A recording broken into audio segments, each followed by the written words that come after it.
everyone, welcome to our 10th episode of J-Syd InstaLive. My name is Jessica and I'm incredibly excited to bring on our next wonderful guest, Midori Furze. Midori is going to be talking about origami and its history, more about her own personal experiences as an origami artist here in Australia, as well as giving us a quick demonstration of a really easy kabuto samurai helmet. Hello Midori-san, lovely for you to join me today. And thank you for having me. All right, are you ready to begin the interview? Yes. Yes? How about we start with what is origami? Origami is a Japanese word and means folding paper. And paper was invented long time ago and introduced to Japan a long time ago. And at first, origami was paper is very expensive and only used for special occasions. And samurai have to fold the paper and to do their ceremony. So some people start folding soon after the paper was introduced to Japan. And then about the Edo period, which is about 17th, 18th centuries, origami is more affordable. So the people start, more people start folding. The world first origami book was published in 1797. Wow, that is incredibly interesting. Thank you. Origami has a very long history. Do you have any origami works that you can show us, Midori-san? I can show you something like this. This is 90 sheets of paper connected, and you can open and close, which is, I think that's really interesting. It looks like a sea urchins when it's open and it's closed. It's like a ball. And this one is 12 sheets of paper and connected without the glue. And you can turn inside out and keep on forever like that. It's really interesting. And the other one is my favorite, smiley face. And this one is you can turn inside out to make a happy face to sad face and sad face to a happy face. So I like to ask you a question. If I do fold and then open twice. So I open up twice and I wonder, can you guess what the other side, what face is going to be? I think if you do two in a row, it'll be a happy face. Ta-da! It's gone, no face. So I like to do the trick with children when I do origami workshop. So the children gets more interesting. The paper has two sides. People don't realize, but two sides. So if you clip onto the other side, it has a different meaning. And the origami has, it's these days, not only bird or the flowers, they can use for mathematics, engineering, science, and they use the principle of folding. So which gonna be very interesting in the future too. I think origami will bring future to Australia and the whole world. And do you know that origami techniques, airbags in the car is also folded? Or stents, do you know the heart stents? They insert from somewhere and then they reach to the heart and they open up, which is also the origami technique. So they maybe not time, there's a warmth, the temperature makes the object to fold or open up. And that sort of techniques they use. So it's amazing they can do with folding to save people's lives in many different ways. That's absolutely incredible to think that origami is used in all these different ways, even in our everyday life. And also that the origami is using hand-eyes coordination to develop, and also mathematical skills and concentration. So it's good for the children. And that's also good for us, like grown-ups can forget about daily worries when they're doing origami. So that's a benefit for all of us. So I hope more people realize and enjoy origami with me. Is it okay to ask you some questions about your own life now? Yes. So whereabouts did you grow up in Japan? So I was born in Nagoya.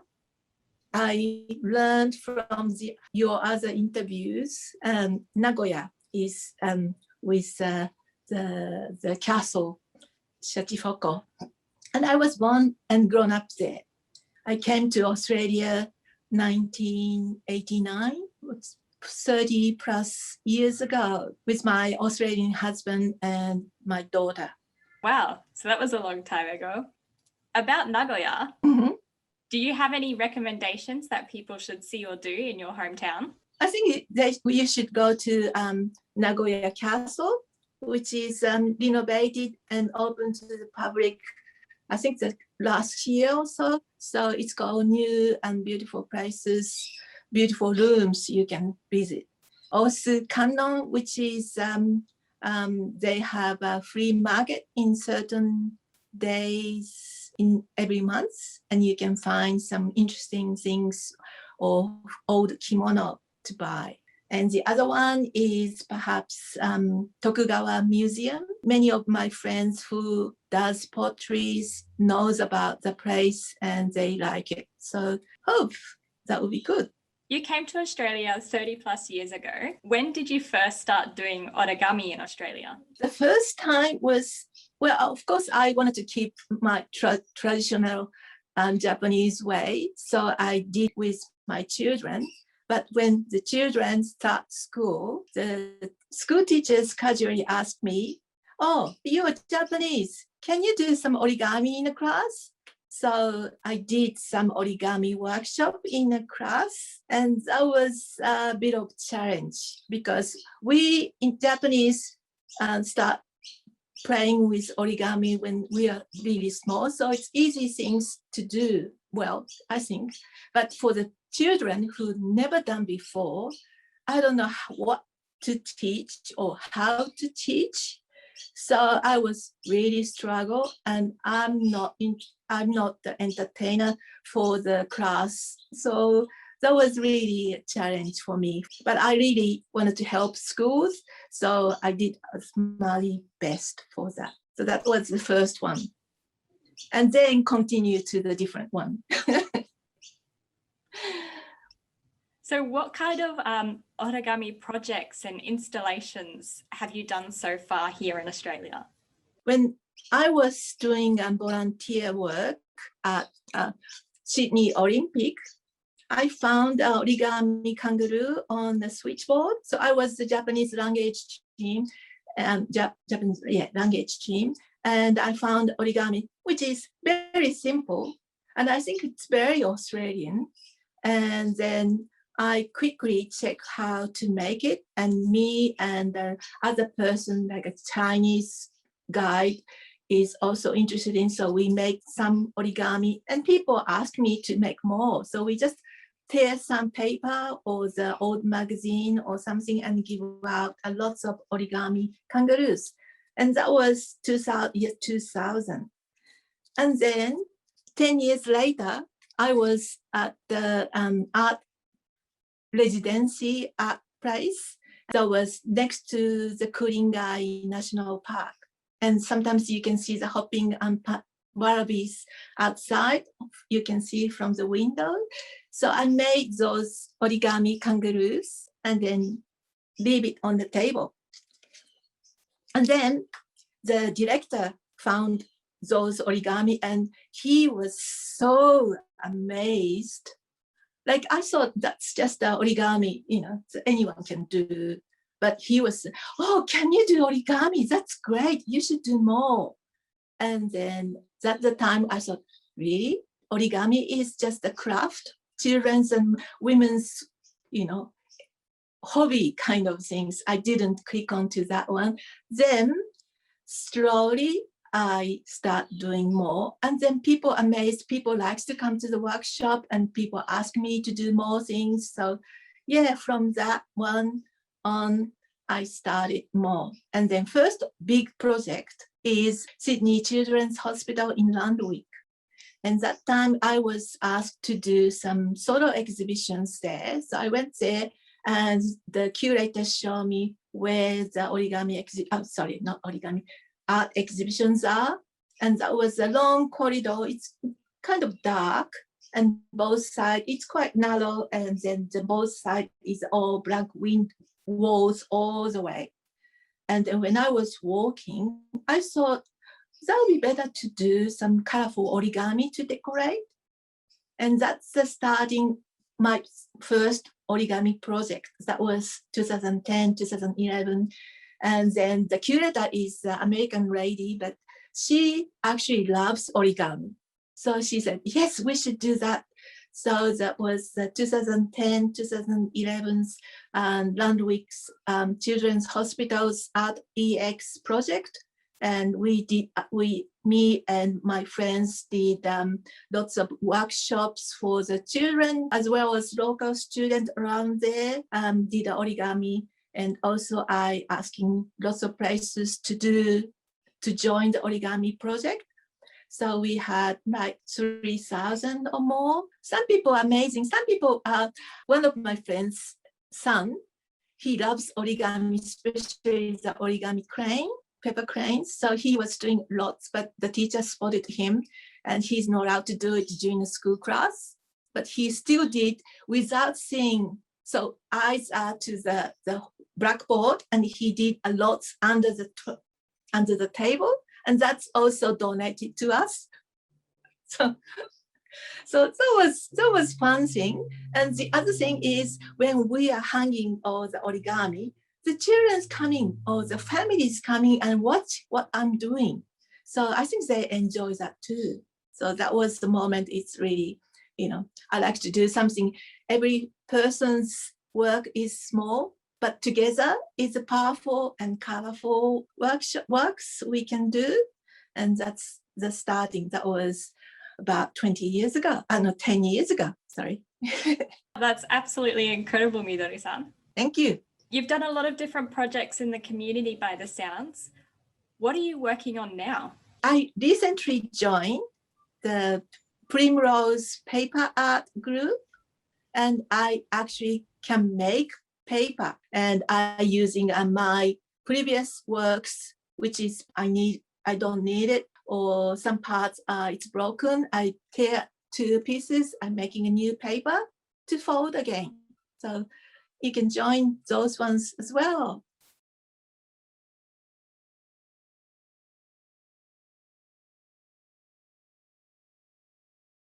Origami Koinobori project. It's called Let's Carp Grow. So each participant can make origami, little origami, and then Japan Foundation is going to connect to make a koinobori, which is the fish carp streamer. And in Japan, every year, 5th of May is the Children's Day. So it's a holiday, and that's the end of Golden Week. And the people will hoist the koi fish streamers outside to wish the children's happy and healthy lives. So each person can make origami kabuto. Kabuto is it's called samurai helmet. So we also decorate samurai helmet inside the house for the Children's Day as well, if you have a boy. And those samurai helmet to be, brave and a success in their lives. So that's what I'm mean for. And that's going to be, each of them are going to be the scale of the fish. And that's going to make, we like to make a colorful origami koinobori. Anyone can participate. And how long can people join in the event for? Yes, already started and until 26th of May. And also that we are going to do origami conference, which is in August and 2 days. and you can go and do, lots and lots of origami with us. So that will be another interesting things happening this year. So there's some very exciting origami events coming up. Can you give us a live demonstration on how to fold the kabuto? Do you have a paper with you today? I do have some paper. I've chosen a pink. Whoops. Yes. It's disappearing into my background. I've chosen a pink sheet of origami paper to match my shirt. That's excellent. I'll show you the finished product. It's going to be like this, and each of them that's the one origami sheet, and we're going to put it on the other side. That's going to be the scale. Let's do it. I'm going to use the blue paper. We're going to start with the white side is up. We're going to make a triangle. So one corner to the opposite corner, fold in half. So make sure that's all you're on the side. And we're going to fold and make one straight line. Yeah, it's like a mountain. Did you make a mountain, Jessica? And we're going, yeah, great. And we're going to have a mountain side going to meet the mountain top. So the triangle, we're going to make a smaller triangle and fold. Other side of the mountain, go all the way to the top of the mountain.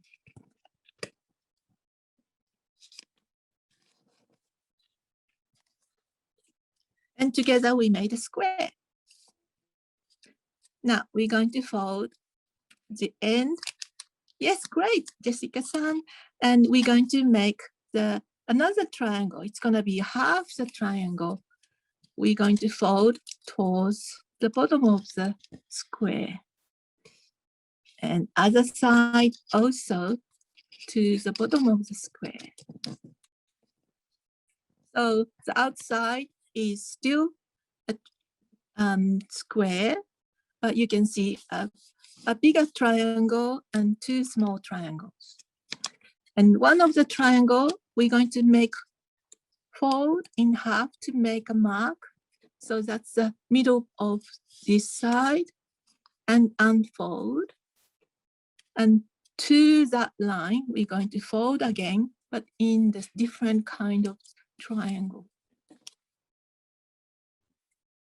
Other side is also folding half first to see the middle line in the center, and we're going to fold towards that line from the middle of center of the paper. So it's a bit like that, like a bunny ears there.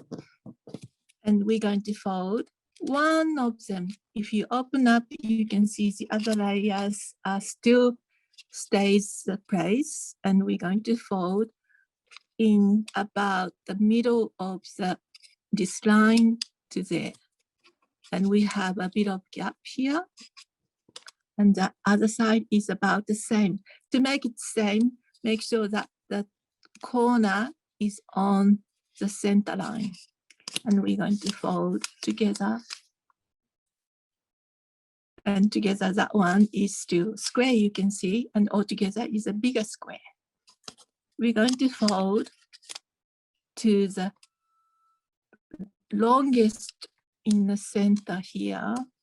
We're going to fold there to make another rectangle. And for the traditional origami, origami kabuto, we're going to fold in there, but we can keep it as it is, and that's going to be connect to the next one. That's how we're going to connect together to make origami koinobori. Thank you so much for your wonderful instructions, Midori-san. Thank you. ありがとうございました。 Don't forget to tune in for next month's episode. We're going to be bringing on our next guest, Kaya Gessner, who is going to be talking about Japanese kimono. Look forward to it.